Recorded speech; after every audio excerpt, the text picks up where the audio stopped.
হঠাৎ করে ভিডিওটা তৈরি করার কারণ, এই মুহূর্তে মালয়েশিয়ার যে পরিস্থিতি, সকল মালয়েশিয়ান প্রবাসীদেরকে বলছি, যাদের ভিসা আছে, যাদের ভিসা নাই, সকলেই একটু সাবধানতার সঙ্গে চলাফেরা করবেন। কারণ অনেকের ভিসা থাকা সত্ত্বেও তারা নিজ নিজ কোম্পানিতে জব করেন না, বাইরের কোম্পানিতে। কারণ ভিসা এজেন্সির মাধ্যমে, অনেক বেশি সংখ্যক ভিসা এজেন্সির মাধ্যমে।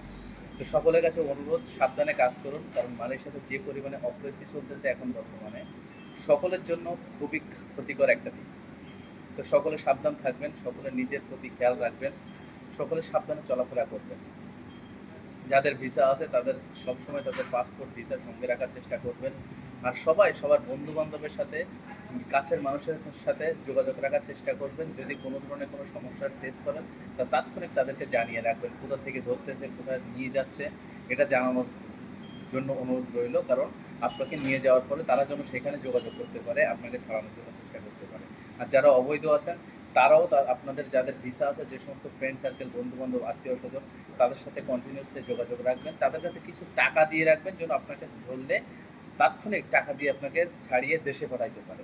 এখন সাধারণ ক্ষমা চলতেছে, সাধারণ ক্ষমা অনুযায়ী আপনি এই টাকাটা পেমেন্ট করে আপনি দেশে চলে যেতে পারবেন।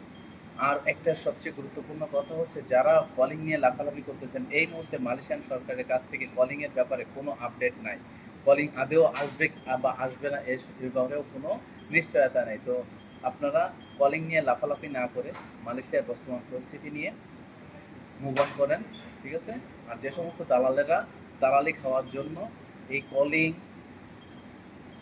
অবৈধদের ভিসা দেওয়ার ব্যাপারে গুজব রটাচ্ছেন, সেখান থেকে বিরত থাকেন। আসসালামু আলাইকুম।